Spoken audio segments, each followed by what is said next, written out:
Recapping an awesome weekend of football right now on Fantasy Football Today Express. So what was the best game of the divisional round? We talked about it on our main show. We'll give you the updated votes from the Twitter poll I posted. Baltimore Buffalo at 45.2% leading the way. Washington Detroit 37.6%. Rams Eagles at 16%. What? Come on, people. That was a great game. Houston Kansas City should not have gotten a single vote. Not a single vote. And it got 1.2% of the vote. That is egregious. Anyway, Jamie's here. I'm Adam. We're going to talk about these games and just give some fantasy takes on all four games. Let's start with the worst game. 23-14, Kansas City over Houston. Any fantasy takeaways from this one? I mean, we talked about this a lot on the full-length episode. I'll start with the Chiefs. We were hoping to see some, signs of production or life, I guess, from Isaiah Pacheco that can sort of solidify or maybe re-solidify his status as a borderline number one running back or, high-end number two running back. And we did not get that. And I think, again, you just sort of keep things in perspective. We'll see what they do this offseason. Will they add somebody? Will he still be the main guy?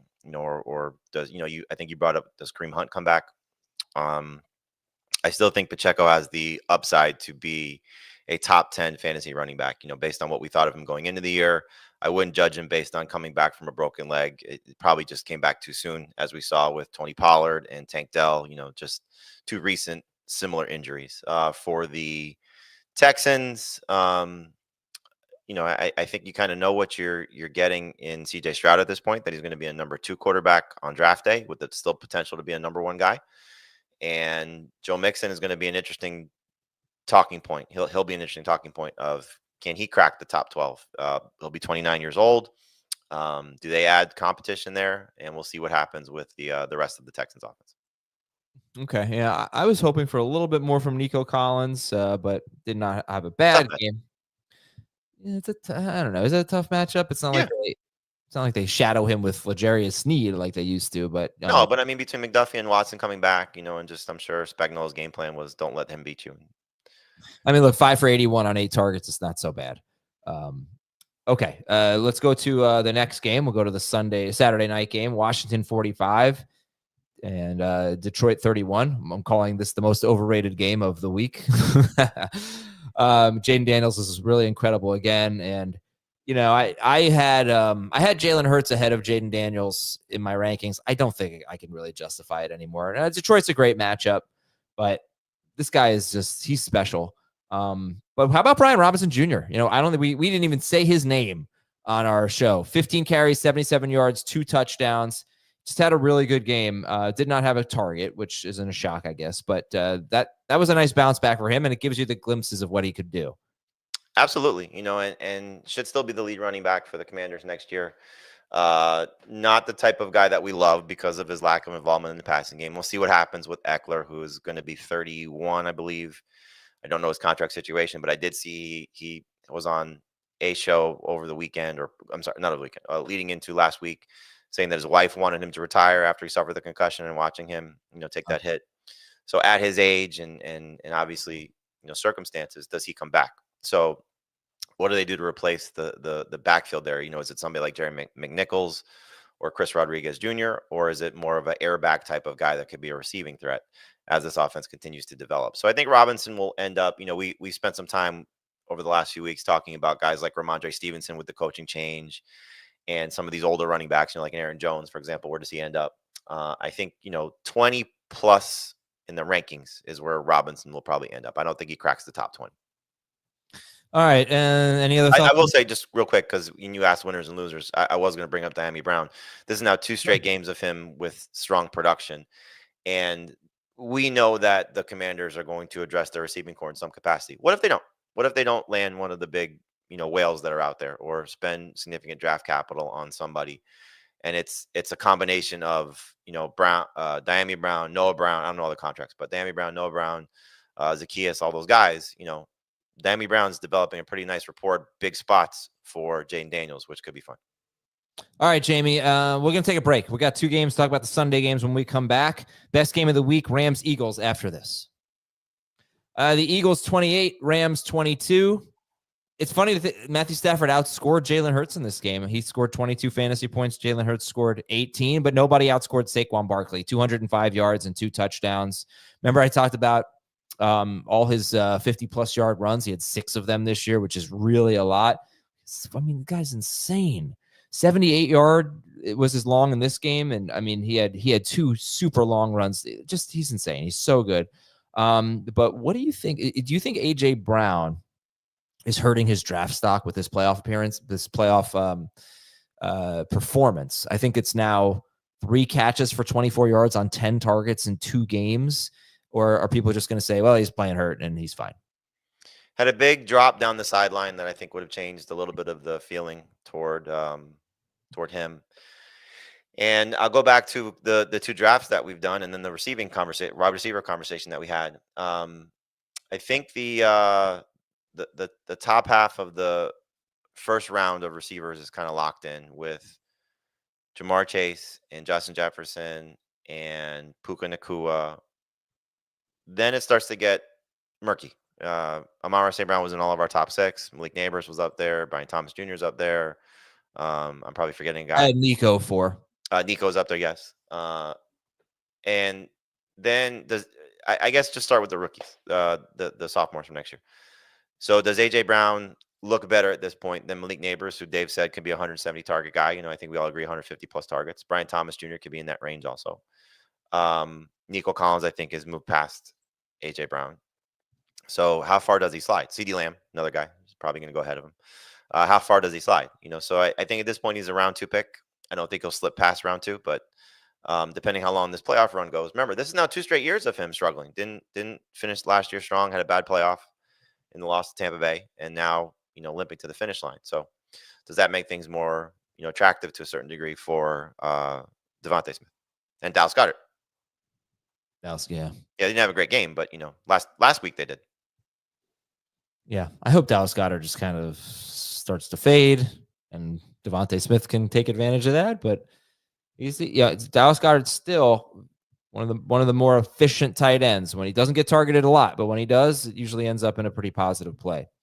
And then our last game was the Bills and the Ravens. Came down to a drop 2-point conversion. But let's be honest, if he had caught that ball, the Bills probably marched down the field and score and kick the game-winning field goal. It's just kind of how football. We could all agree on that, I'm sure.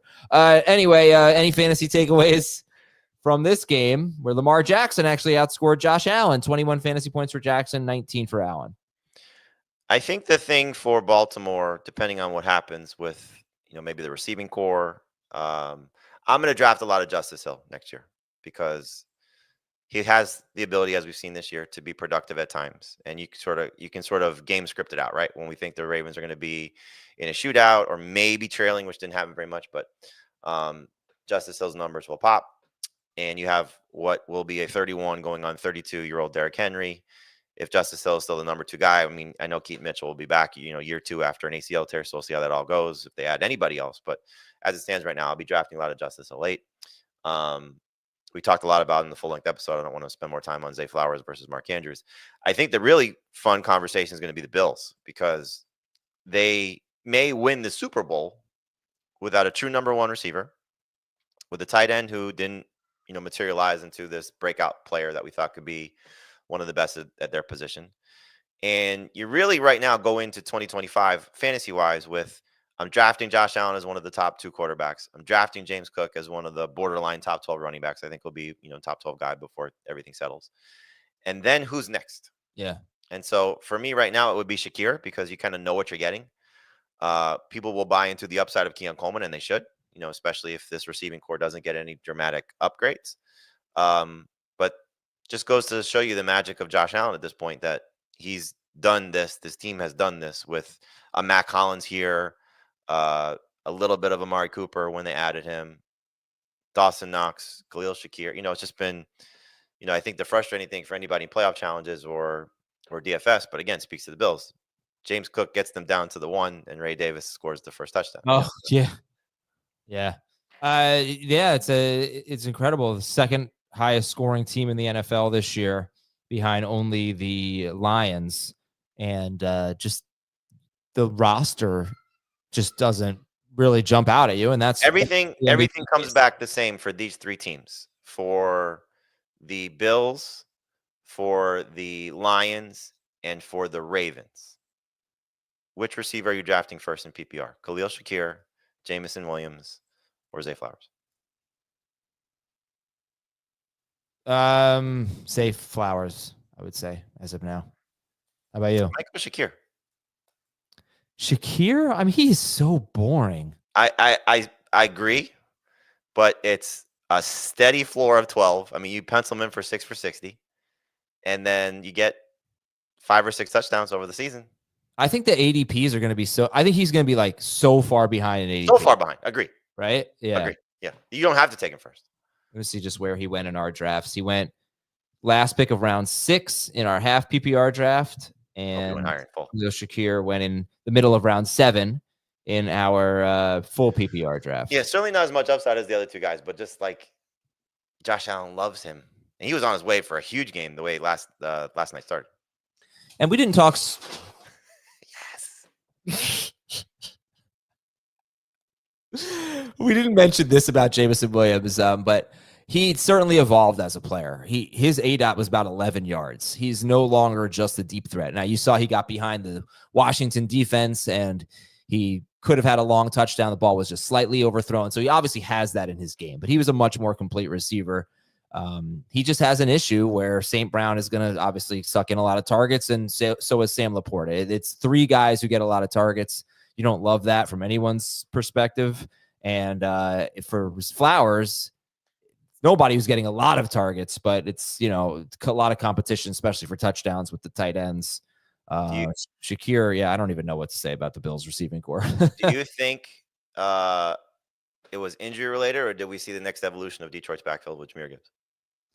That's a great question. I mean, I think over the course of a season, David Montgomery has a really important role. He was very good for them. He establishes their physicality and all that, but he's just not capable of doing the things that Jahmyr Gibbs is capable of doing. And I think I was also thinking like he made a run up the sideline. I was like, you know what? He might be better than Bijan Robinson as a player. The people who said that, they may have been right. Yeah. He's special, man. Especially, look, they both play indoors, so you don't have to worry about, surface and those issues. It's also the system. Like, while the Falcon system is good, the Detroit system is just amazing. Yeah, and the line, obviously. Gibbs is incredible. Okay, we're out of here. We'll talk to you on Wednesday on FFT Express. See ya.